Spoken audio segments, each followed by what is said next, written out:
Hi, I'm Chuck Chvala, former Senate Majority Leader. And I'm Scott Jensen, former Assembly Speaker. We're the insiders. So, Scott, we've got this state superintendent race. It's a pretty big deal, but it's going to be in a very low turnout situation. There won't be a Supreme Court race to match up with it. So, low turnout race here in April. How do you handicap the race? What do you see happening?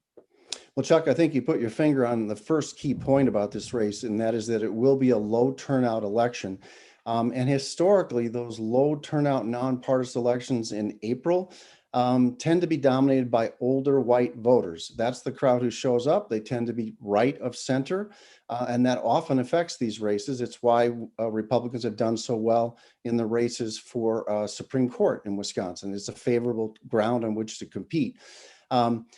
In this, however, for the DPI race, the Democrats have historically done particularly well on this race, mostly because they've had more people willing to invest money in the race. Quite often, the more conservative candidate has $200,000-$300,000, and the teachers union alone puts in $1 million in the race on behalf of the more liberal candidate.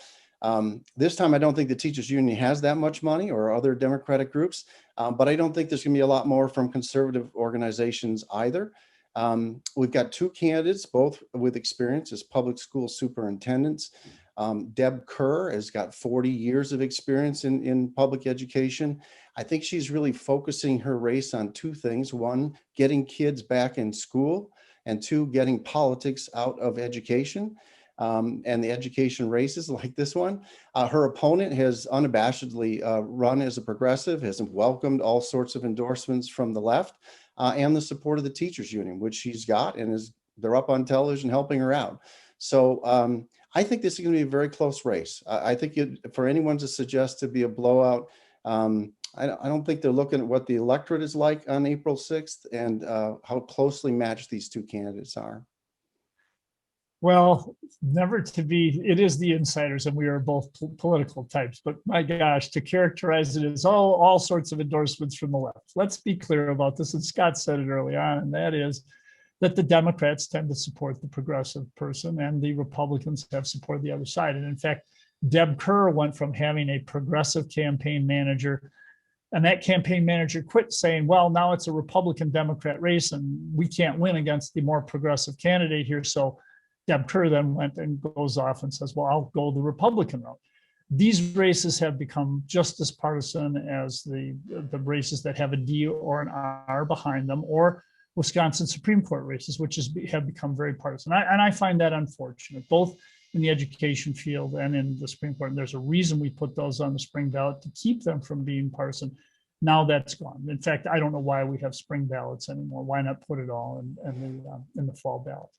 But given all of that, Underly has a lot of experience as well, has really done a good job with her school district, running them through COVID and having in-person instruction.